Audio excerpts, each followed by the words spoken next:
Hey YouTube, Dan Otto here, coming at you with my third team, but my second good team for Hisuian Cup. And I was down to like 27, probably like 27-20, 27-40, went with falling with the other team, and I'm back up to like 28-20-ish with this team. And the only reason I stopped using this team is because I need to put out content for you guys. But otherwise, I would have keep doing this because it is Cresselia, Empoleon, and Bastiodon. And Empoleon, as I already mentioned in my Thursday video, is just an amazing state swap because the waterfalls do a ton of damage, or you're just grabbing a shield with a hydro cannon or drill peck. And then if you watch my channel for a long time, well, thank you. If you're new to the channel, subscribe. But if you watch my channel for a long time, you'll know that I always say bulk is better. And what is better than a bulky Cresselia and an XL bulky Bastiodon?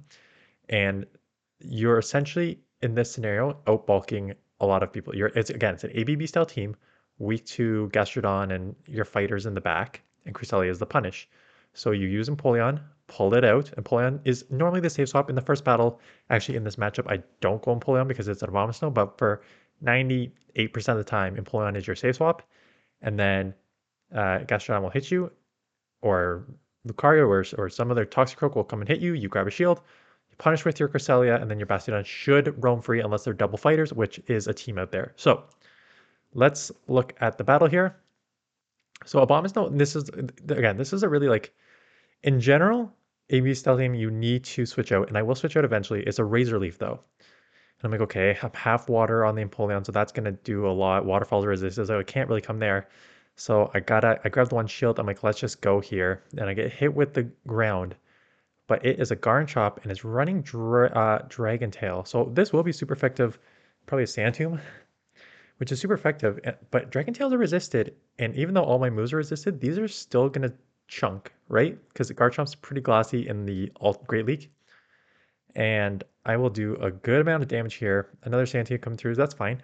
Uh, if this is their best answer for this, then they're not going to be able to deal with my Empoleon in the back, probably, quite honestly, because if they're coming Dragon Tail here, this is not a great answer. And they double shield. I'm like, okay, so I'm just going to come in with my Empoleon and snipe. They should have thrown, but like they didn't. And now, so these Razor Leafs still hurt, still adding up. But get to this Drill Peck. I have 2 shield advantage. I gotta imagine with a Cress and almost full health, I can do okay here. And against a Charmer here, it's a spicy team, but it needs a little more bulk. So fighter on the lead here, that's where you want to see it. So you gotta stay with this matchup. And this is one of the tricky ones. So the good news is,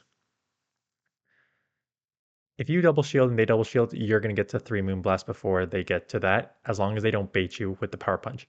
I always say the Power Punch bait here is so risky because the risk versus reward is like really high. Like if they don't shield a Power Punch, you're in just like you have no chance. Essentially, you're just done. So they go straight Shadow Ball twice, and I go straight Moonblast twice. No baiting either side. But because we both went for the nukes both times, I get to outpace them. So I easily outpace them to the next move. So took the down, 0 shields, took switch, and it took the fighter. So I'm guessing they don't have an answer for a fighter in the back. Staying in here because I have such a good matchup with the Bastiodon here that there's no point in me giving up switch unnecessarily. So I will just align my Bastiodon here. The energy bills do add up. Like I don't want to take too many of them, but XL Bastiodon is just going to absorb a bunch of that energy. They now come out with Drapion. I'm out of move. I'm just gonna hit it. And then my win condition I think is just a waterfall all the way down. 2 crunches will take you out, especially from shadow. Like 1 crunch does like 60%. Yeah, it does a lot. But because the damage there's there, it's already low enough that I can just get the drill back off. Plus, that one's over. Barbarelle or Barbell.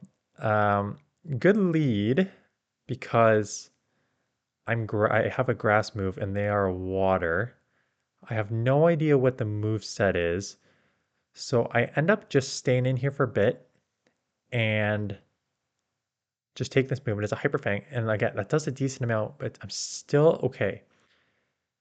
And this is where I said in my video tomorrow, which you're going to see because I'm posting this maybe Sunday, um, is if you're running an ABB style team like this, you need to draw out a fighter. They could very much have a Gastrodon or a Lucario here, and I cannot have my backline see this. So even though I could just go down and align my Empoleon with their Bastiodon very easily, I can't do that. So I have to pull it out.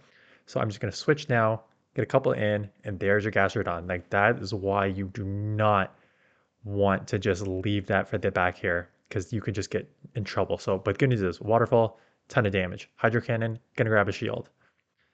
Um, Again, one Grass Knot's gonna take it out, no problem anyways. So I'm gonna shield this up. Because I'm already at a Grass Knot here.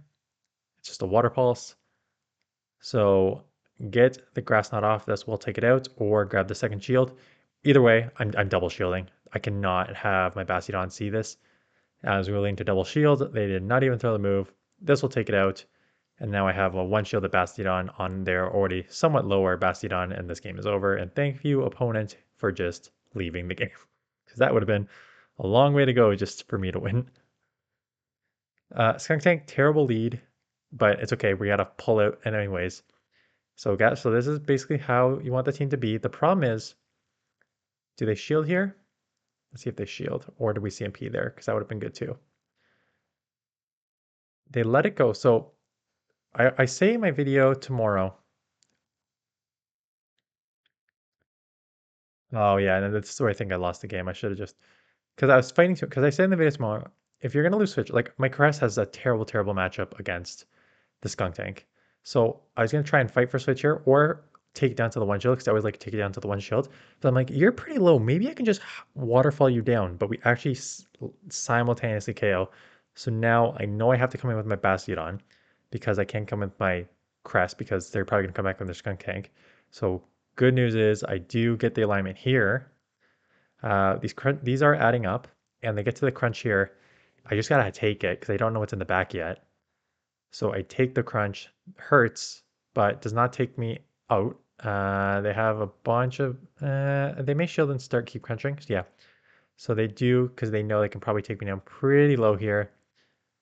And if they're not getting out, they probably have something in the back too for this. We end up. They catch a Stone Edge here, which is not bad. And I'm like, Night Slashes hurt, but not a lot. But you know when they do hurt? When you get the double boost. And Attack Sharply Rose, I have no shot here because I don't know if I totally misplayed this game because I don't know how to count energy. I think that the Skunk Tank has a move on it right now.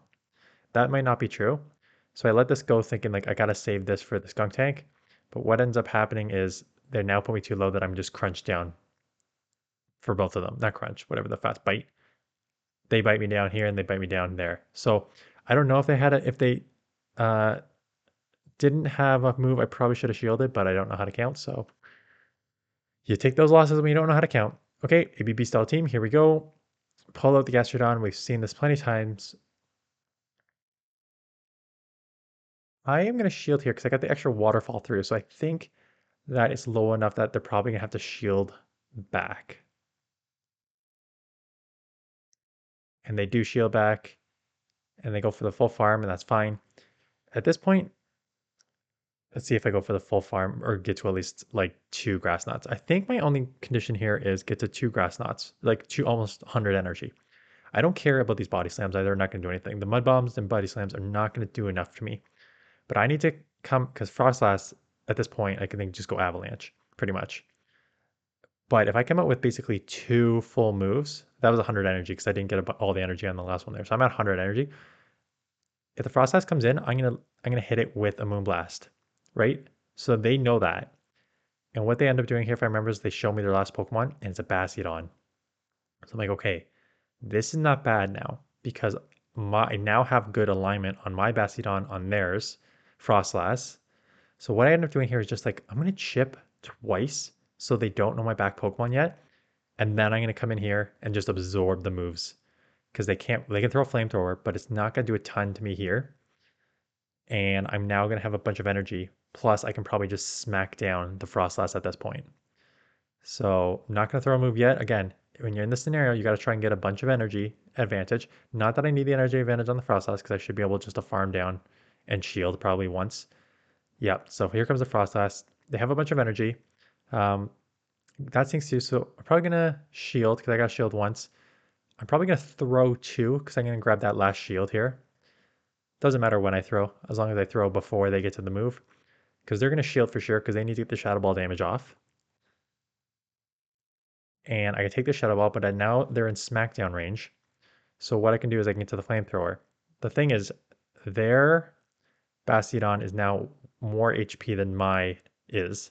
So I cannot uh, like outpace here, even though I have a move. So because I have a bunch of energy stored up, they threw pretty early, and this basically is my win condition because they just dropped all their energy here. I've got to immediately swap into Cress because now it's in Grass Knot range, and now I can outpace to the Grass Knot to take this out for the win. So ABB style team, tough lead there, tough swap, able to work around the back line there by just having energy to threaten the front. So that's a team. Like I said, I got a bunch of ELO back with it, so good team.